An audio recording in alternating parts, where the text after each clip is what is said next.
আসসালামু আলাইকুম। আশা করি সবাই ভালো আছেন।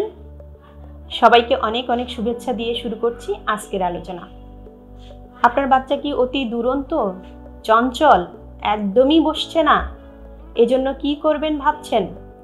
আপনাদের এই সমস্যার জন্য আমি 5টা সিম্পল কাজ আজকে বলে দিচ্ছি, কিন্তু মনে রাখবেন এই 5টা কাজ জাস্ট আপনার ঘরে বাচ্চাকে ম্যানেজ করার জন্য আমি বলছি। এটা কোনো প্রফেশনাল অ্যাডভাইস নয়।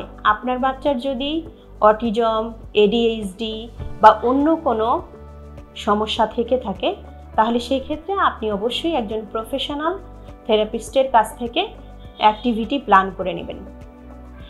তো যে 5টির কথা বলছিলাম সেটা হচ্ছে প্রথমেই হেভি অ্যাক্টিভিটি করানো। যেমন হতে পারে একটা হেভি স্কুল ব্যাগ তাকে বহন করতে দিলেন 5 মিনিট, 7 মিনিট, 10 মিনিট এইভাবে করে। আর একটা হতে পারে যে তাকে একটা খুব কমফোর্টেবল একটা ব্ল্যাঙ্কেট অথবা কাঁথা এর মধ্যে তাকে র্যাপ করে রাখলেন কতক্ষণ, 5 থেকে 7 মিনিট।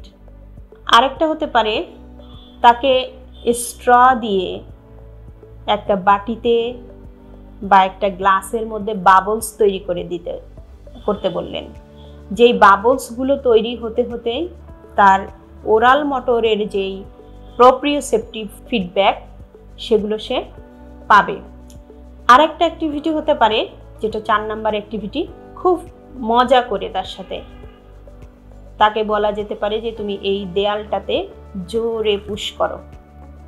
তারপরে এমন বলা যেতে পারে যে তুমি এই দেয়ালে তোমার পিঠ দিয়ে পুশ করো। এটা অনেক ফান অ্যাক্টিভিটি হতে পারে, এরকম 5 বার 10 বার করা যেতে পারে।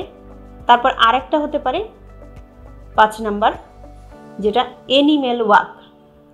অনেক সময় ফ্রগ মানে ব্যাঙের মতো লাফানো অথবা ক্যাঙ্গারুর মতো লাফিয়ে যাওয়া, এই রকম অ্যানিমেল ওয়াক যদি আস্তে আস্তে করা হয় তাহলেও সেক্ষেত্রে বাচ্চা কাম ডাউন হতে পারে। এই যে 5টা অ্যাক্টিভিটির কথা বললাম, সেই 5টা অ্যাক্টিভিটি অবশ্যই যদি পর পর করেন তাহলে বেশি সুবিধা। মনে রাখতে হবে যে এই অ্যাক্টিভিটিগুলো করানোর আগে যদি তাকে স্পর্শ অনুভূতি দিয়ে কিছু কাজ এবং তার ভারসাম্য রক্ষা করার কিছু কাজ করানো হয় আগে এবং তারপরে যদি এই 5টা কাজ করানো হয় তাহলে সেটা বেশি কাজে লাগবে। তাহলে সেই ধরনের কাজগুলো আপনি কোথায় পাবেন, কিভাবে পাবেন সেটাও আপনি আপনার প্রফেশনালের সাথে কথা বলে নিতে পারেন, অ্যাসেসমেন্ট করে প্ল্যান নিতে পারেন। আর এছাড়া যদি আপনারা আমাদের ভিডিওতে খুঁজে দেখেন যে এই ধরনের অ্যাক্টিভিটি আছে তাহলে সেই ভিডিওগুলো দেখে নিতে পারেন। আমাদের এরকম ভেস্টিবুলার সিস্টেমের ওয়ার্কের কিছু আছে, টেকটাইল সিস্টেমের ওয়ার্কের কিছু আছে, সেগুলো আপনারা দেখে নিতে পারেন।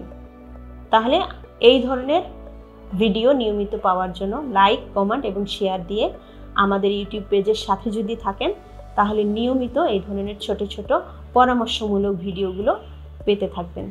সবাইকে অনেক ধন্যবাদ।